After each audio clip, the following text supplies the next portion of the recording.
Israeli বাহিনী সেই বাহিনী হামলা চালাচ্ছে। আমরা তারপরেও এইসব দিয়েও তখন আমাদের দাঁড়াতে হয়েছে। আমরা দেখলাম যে তাদের যে হিউম্যানিটেরিয়ান প্যাসেজটা ছিল, তাদের যে খাবার মানে এখানে যে আটকে পড়া মানুষ, সেই মানুষদের জন্য যে রিলিফ যাচ্ছিল সেই রিলিফগুলোকে বন্ধ করে দেওয়া হলো এবং একটা জায়গায় একটা বসতিকে না খাইয়ে মারা, একদিকে তাদের উপর যুদ্ধ, তাদেরকে গুলি করে মারা হচ্ছে, আরেকদিকে তাদেরকে একটা না খেয়ে দুর্ভিক্ষের মধ্য দিয়ে মারার একটা চক্রান্ত করা হচ্ছে। আমরা তখনও রাস্তায় দাঁড়িয়েছি। আমরা তারপরে এখন দেখছি যেটা ভয়াবহ দৃশ্য, যেটা আমরা তখন কখনো আমরা আমাদের বয়স বেশি হয় নাই, তারপরে আমরা এই জিনিস কখনো শুনিও নাই বিশ্বে, যেটা হচ্ছে যে জাতিসংঘের যে রিলিফ ক্যাম্পগুলো আছে সেই ক্যাম্পগুলোতে খাবার নিয়ে যাওয়ার পথে ওই ক্যাম্পগুলোকে ঘিরেই বোমাবর্ষণ করা হচ্ছে এবং খাবার নিয়ে যাওয়ার পথে রাস্তায় শিশুরা মারা পড়ছে, মানুষ মারা পড়ছে। তো এই বিষয়গুলো আমরা চোখে দেখেছি এবং সেগুলো নিয়ে দাঁড়িয়েছে এবং সর্বশেষ আমরা দেখলাম সমস্ত রকম মানে চক্ষু লজ্জা আমরা যদি বলি বা আমরা এইসব যুদ্ধের ক্ষেত্রে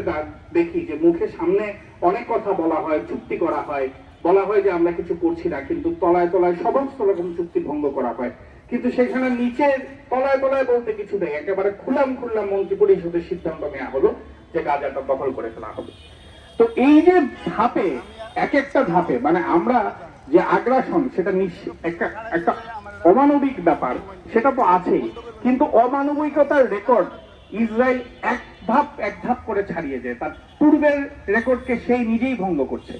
এবং প্রতিবার যখন ভঙ্গ করছে, একটা নৈতিক মানুষ হিসাবে আমাদের দায় হচ্ছে এর প্রত্যেকটাকে উন্মোচিত করা। আমাদের দিক থেকে আমাদের যতখানি কর্তব্য, আমাদের যতখানি দায়, যে জিনিসটা আমাদের জীবনের শেষ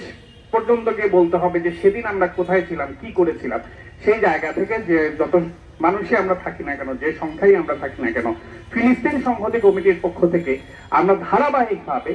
এই প্রতিবাদটা জারি রাখার চেষ্টা করেছি, কথাটা জারি রাখার চেষ্টা করেছি। তো সেই উপলক্ষে আজকেও আমরা এখানে দাঁড়িয়েছি এবং আমরা মনে করি যে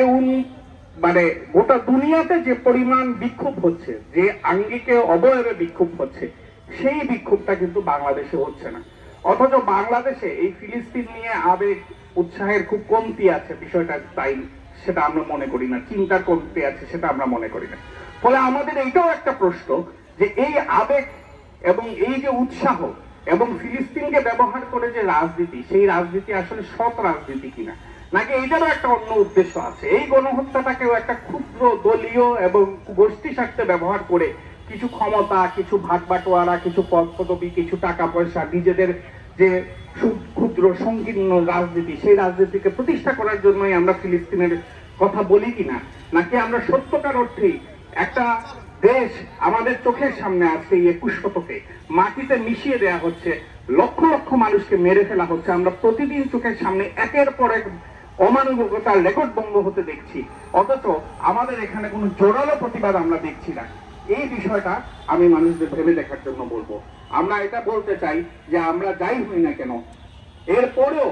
এই ধরনের কোনো আক্রমণ এবং এই যে আক্রমণটা চলছে, আমরা ফিলিস্তিনি সংহতি কমিটির পক্ষ থেকে এই আন্দোলন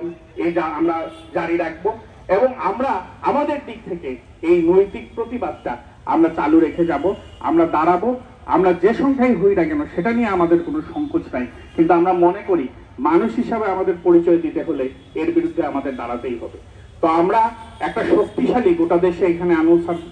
বলে গেছেন যে গোটা দেশে গোটা বিশ্বে একটা শক্তিশালী সাম্রাজ্যবাদ বিরোধী আন্দোলনই একে ঠেকাতে পারে, আমরা তাই মনে করি এবং তারই অংশ হিসেবে বাংলাদেশে এই আন্দোলন গড়ে তোলার ক্ষেত্রে আপনাদের সহযোগিতা প্রত্যাশা করে আমি আমার বক্তব্য শেষ করছি।